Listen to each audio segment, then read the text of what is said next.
So you might be one of those people wondering, should I buy the $300 desk as opposed to the $150 desk that I'm replacing here? I would say yes, because it is definitely much quieter. This tabletop is much stronger. It's thicker than this one, at least it feels this way.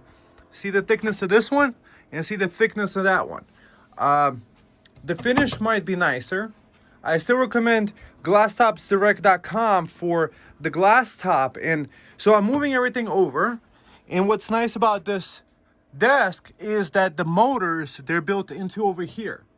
So you have the two motors built in over here, and you have the power cable from the center over here. So it's a much neater setup overall. You see over here in this one, see that black motor? That's a separate kind of situation there. Watch my other video how I did an underdesk type of situation. This MSI monitor arm, I would really recommend it. It's really beefy, and you could probably do a widescreen monitor. I just wanted to show you this while I'm setting it up. And then you might ask, why am I switching it up? This one is malfunctioning a little bit, where I have to bring it all the way down in order to reset it to be able to go back up. However, it did give me years of use, and perhaps maybe the malfunction is from having too much heavy stuff. I have my MacBook Pro here, I have an underdesk monitor, I have all those cables underneath. So it just has only one motor. This one has a double motor, and according to the listing, it could do up to 220 pounds. So you could sit down with your full body weight and lift yourself up.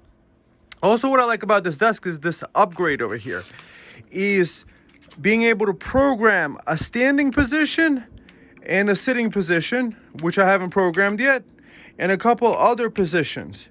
So if maybe you're person number one that uses the standing and sitting, and then somebody that might be taller or shorter than you might be programming this one. And I just love how quiet it is. This is definitely an upgrade. And overall quality, yes, it's almost twice the price. However, I think the build quality might be nicer. The height, I guess, reaches 49.2. I have no way of measuring this. I'm 6'2", so it's kind of almost at my chest length over here. So yeah, this is a cool desk. What I like also about this desk over here is because of eliminating the motor on this side, the single motor, it's now built into here. Now there's all this extra space to hang your wires, your power bricks, whatever you need over here. So you technically, from that side, would not be able to see any of this wiring. So this actually makes wiring more clean and ergonomic. As opposed to over here, you see there's a lot less space, or at least it feels that way because I have a lot of stuff over here. Oh, also, I guess this table is designed with this leg a little bit more back. So this one is more centered down the middle, which is a nice design idea. And you're able to also mount this controller either on the left or the right side. I decided to put her on the right side because it's more convenient for me. So input is 24 volts, max 6 amps. Okay, so this is a 24 volt power brick.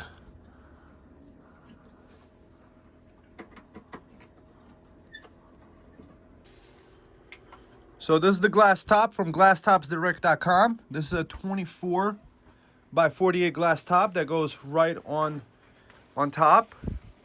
And what's gonna clamp it down is the motion of the monitor arm, kind of clamping it on this side.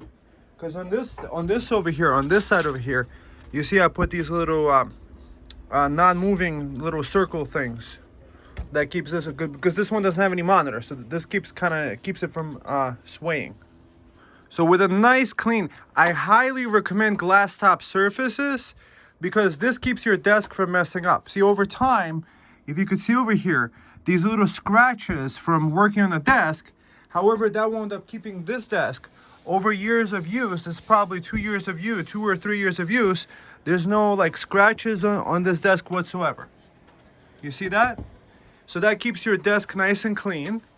And also a thing that I figured out is that on this bottom, you see over here, there's a hole to actually put zip ties there. So you can actually zip tie any extra cables into the middle routing channel and make your wiring actually extremely clean and beautiful. So one of the things I wanted to show you is this. See these little clip things over here? This allows the USB cable not to fall through and for you to pull it out. So I have a bunch of USB-C cables, and this is the brand CH Fila Spring. The other ones have magnets on them. This one, what I like, it has a nice snapping mechanism. And I super glued them right here to the desk because this way I could reach to my iPad with this thing. And I'm gonna put fresh ones underneath this desk. I just find that convenient, and then if you need to move the cord or replace the cord, it's easy to do that, and it's just nice and clean, and I like the see-through clear ones. So just another recommendation if you're upgrading your desk. So this monitor arm is super beefy, this MSI. I think it's designed to even carry 50 pounds. It installs very easily. See the little brackets on the bottom? And it's keeping this nice and attached to the desk. And you see how it's holding this monitor up there without even sagging. That's what I like about it. It has all these spring mechanisms, and it could even hold a much bigger monitor. So if you're gonna get a monitor arm, I think it's actually not that expensive too. It's about, I think, $90. I wound up getting on like a Black Friday sale, so I'm happy with this. This monitor arm is nice. Put it forward, put it back. And next I'm going to be installing these speakers. So I'm going to get the dust of them first. So these are $100 Bose speakers. I think these are the most affordable Bose speakers you could, that sound really good actually. They come with a little standard power adapter brick. And what I love about these speakers is that it has, you see aux in. So you have a computer input and then you have a secondary input. So you could technically, on these speakers, have two multiple inputs. So over here, for example, you could connect, let's say, an MP3 player, iPod, and without disconnecting it. So you could play both things at the same time. So that's what I like about these, and the sound is nice. And this is like a speaker stand that I like because it lifts up the speaker from the table. A, it looks nice, and B, there's no additional vibration that's going to your hands when you're using the tray, the keyboard tray. That's one of the things that other guys don't use, is a keyboard tray. Without a keyboard tray, I think all your desks are stupid, guys. So all you guys with your stupid systems that don't have a keyboard tray, you guys could do better. So apparently this is the brand of the speaker stand, the Kanto. I figured I might show you exactly what I'm using. This Velcro is really cool because it has already sticky stuff on it to attach to the bottom. So I have the bottom attached to the speaker, and I have the other side, which is not the fuzzy side, on this end to easily attach it. I'm gonna put special double-sided tape to hold it down, so that keeps the speaker from falling over from this speaker stand. So Velcro, strong, holds up to 10 pounds. I'll link all this below, or the best I can linking it below, so that this way you guys can not only get the desk, you guys could get anything else that you wish to get for your table. So this is the double-sided tape you might want to use if you want to double-side things. That's what I did to put fresh tape on the Velcro over here. So this VHB tape is a good idea. So on this desk, I'm going to have a MacBook Pro here, and I'm going to have an iPad here and an extra iPad to read from the bed. iPad Pros 11.9, whatever, 10.9, not the 13-inch, the smaller one, the 10.9. 10.9, 10.9, and each one is going to be running off a USB-C. So I'm going to put an extension coupler, USB-C to USB-C.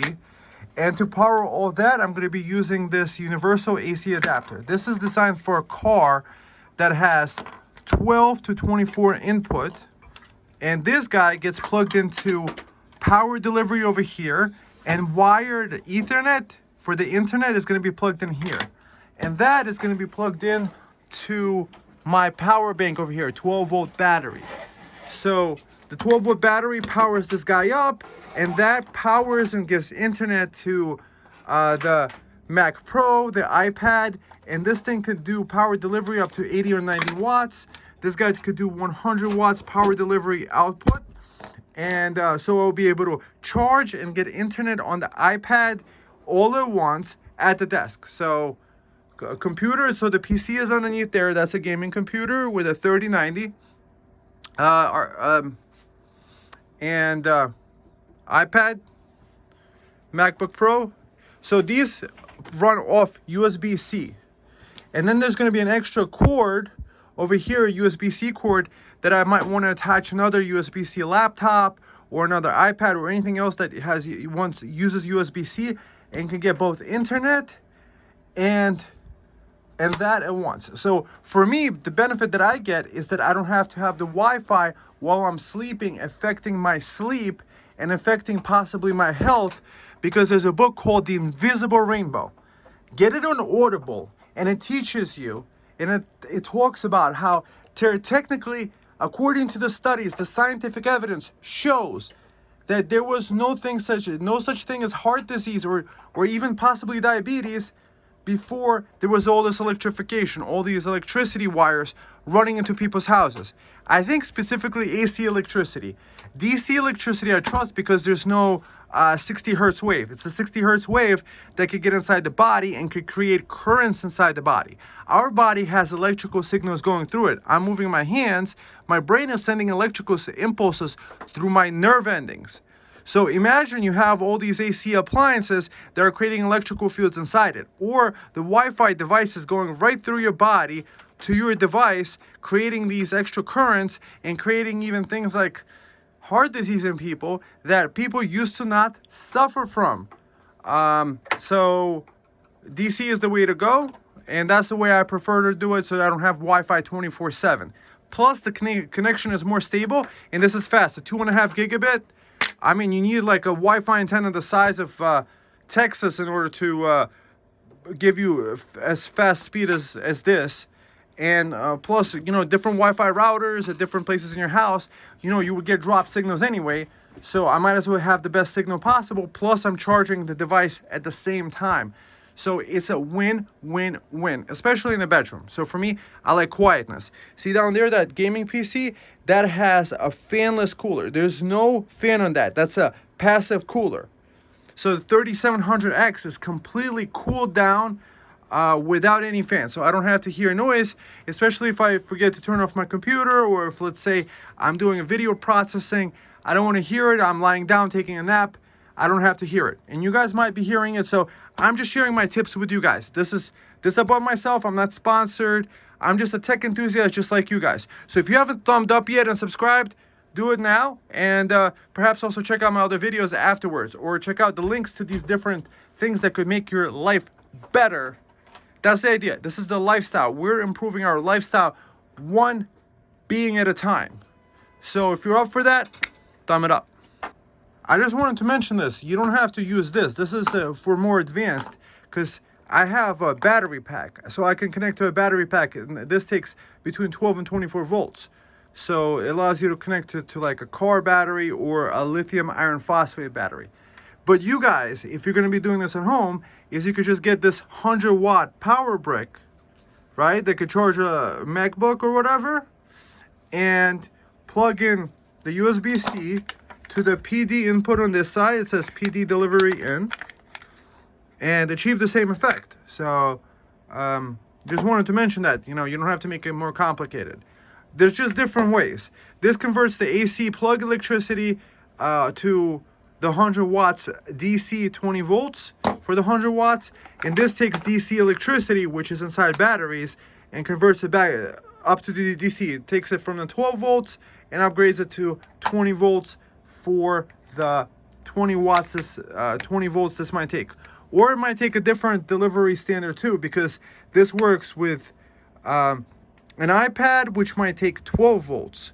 Because you see on all these power delivery devices, power delivery, there's chips inside different things that tell it to deliver different outputs. So you could get the 5 volts, which is standard USB, 9 volts, which is like fast charging USB, and then 15 volts and 20 volts. The 20 volts, you get the 100 watts. 20 times 5 is 100 watts. Same thing as you would see on this one. You see, it just has DC input 12 to 24, and it has output 20 volts at 5 amps, 20 volts 4.5, 20, 15, 12, 3, and stuff like that.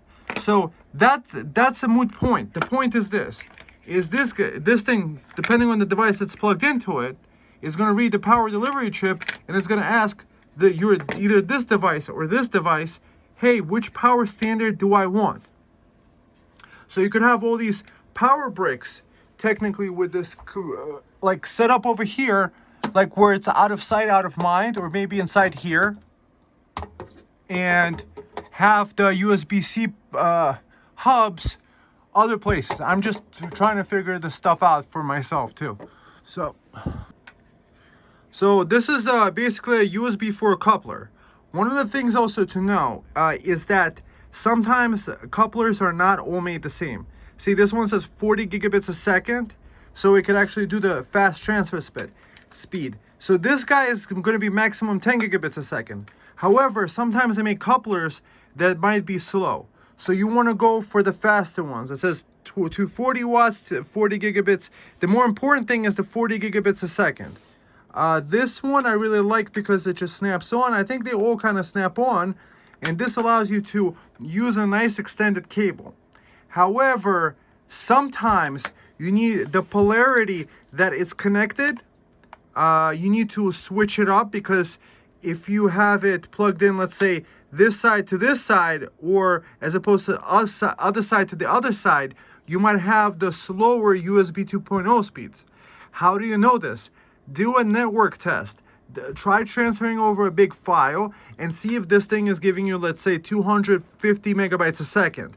Then you have it connected correct. If it's not going that fast, just switch up to the other side. You know, turn this cable over to the other side, and you should be able to get the faster speeds. Just letting you know, in case you decide to do it. And now you could have this guy connected under the desk, have the power delivery, have the Ethernet.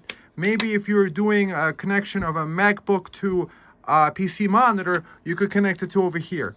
I think this does 60 hertz, no problem, 4K. What I like about also this one, I made a review about it, is that this port is 2.5 gigabits as opposed to 1 gigabit that other have been for all these years. So yeah, let's continue with the table. However, a table is not a table. A table, I mean, you could put things on it, but you're going to be using it every day. For me, for example, the reason why I'm upgrading is that this one, I had to press it all the way down and then bring it all the way up. Sometimes it would glitch out, maybe because the thing was not strong enough. This is going to be really nice, just having the quiet programmed levels, which is really cool.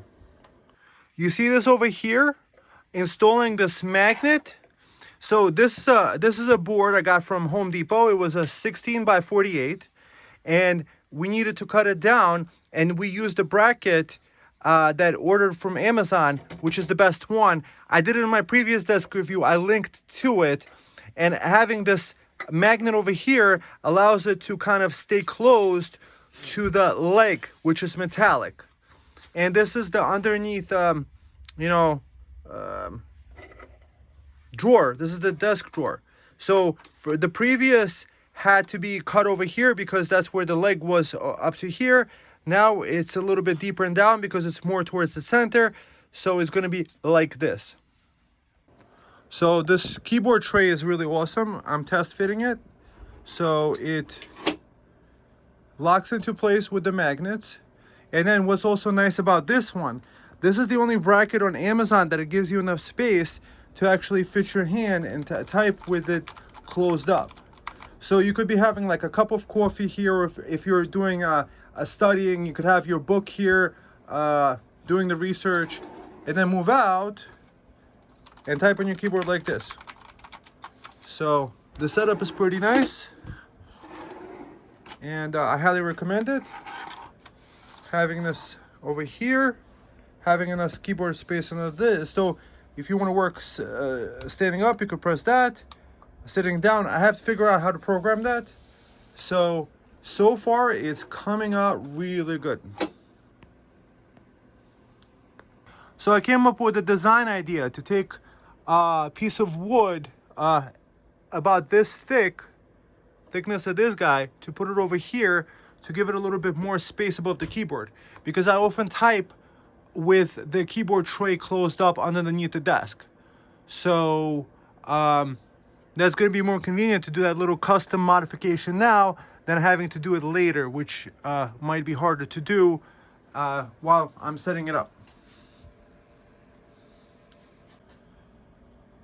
So this is the beauty of this setup. The charging brick, whatever one you use, plus the USB-C hub with the networking cable. See all this cable mess?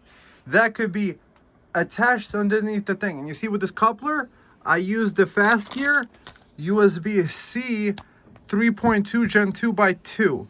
So this is a 20 gigabits per second cable. This is a 10 gigabits hub. So this could handle the speed of giving all the power, giving all the speed and electrical power. So one cable as opposed to all that mess getting hit underneath the desk.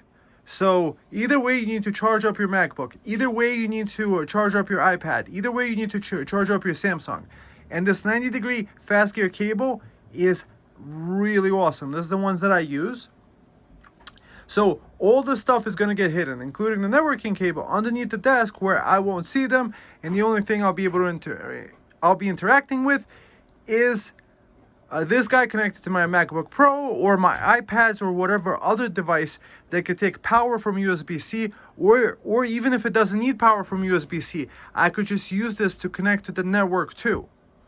So this is a universal connector. It's nice and compact, and this 90-degree angle makes it a lot more convenient for use. Just look at all that mess getting hit away, and this is what it gets replaced with. So you still need this stuff in order to get it all combined. The power brick, the electrical power, the internet together into one cable to rule them all. So this is the completed setup before cable management underneath the table. So the top of the table is looking clean and nice. So there's 4 hubs on the bottom. So one is for one MacBook Pro, iPad Pro, MacBook Pro. And see this cable over here to the side, running this cable management wire allows me to watch this MacBook right from bed without this wire getting in the way. So that's kind of nice. Whenever I need to connect to the USB-C device that needs electricity and power, I could just stretch this out all the way out here, all the way out here. So that's kind of nice. And then you could just put it back. That's what I like about these clips over here. This over here, the desk, this keyboard drawer is looking extra nice over here too. And let me show you on the bottom what it looks like. Mind you, it still needs cable management, but it's all connected. So on the bottom, we have the USB-C cables that do the DC to the DC that are connected to this battery pack over here. We have the Huawei hubs, 4 of them. We have the Ethernet cables going to each one of them. So all I gotta do is cable manage them and like tie them up, clip them up to the bottom, and I won't have this stuff hanging out anymore. However, the proof of concept is complete. All of these hubs work. They're able to make the stuff work, powered up. The table stands up nicely, powers up nicely, that doesn't sound too loud, lifts up nice. Boom. Gives you the exact.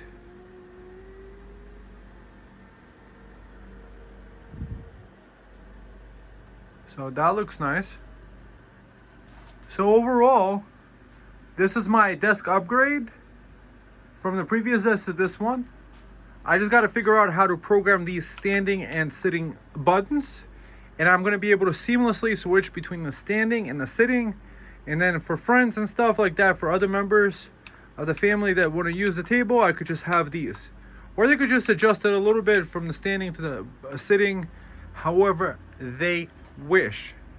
I just love the idea of being able to actually stand up sometimes and doing the work. The glass top on the table is fantastic. Also, over here, this little board, and it's an 1.5 inch board that was put over here to extend this a little bit, makes it very convenient to actually type with your fingers with the drawer closed, which I really like, because I often do that. I'm always typing with my hands inside the drawer, and this way it leaves up the space over here. So this is one of the things that I just don't understand with everybody else with their gaming setups. They have their little keyboard. That's a little keyboard compared to this one with the 18 macro keys. Over here, taking up the entire desk. Where do you put your cup? Where do you put your book? Where do you put your notebook? How do you actually even manage this? And with this desk setup, we have one iPad. We have a MacBook. We have a full desktop 32-inch monitor. We have speakers, and we have a place to put an iPad over here for bed reading. And everything is running nicely at full speed, getting charged up. So guys, if you like this, thumb it up. Watch the other videos. Subscribe. I'll see you in the next one, and check out the links below to all the stuff that I have here if something fancied you. And see you in the next one. Have a wonderful day, and may your desktop never be the same. Bye.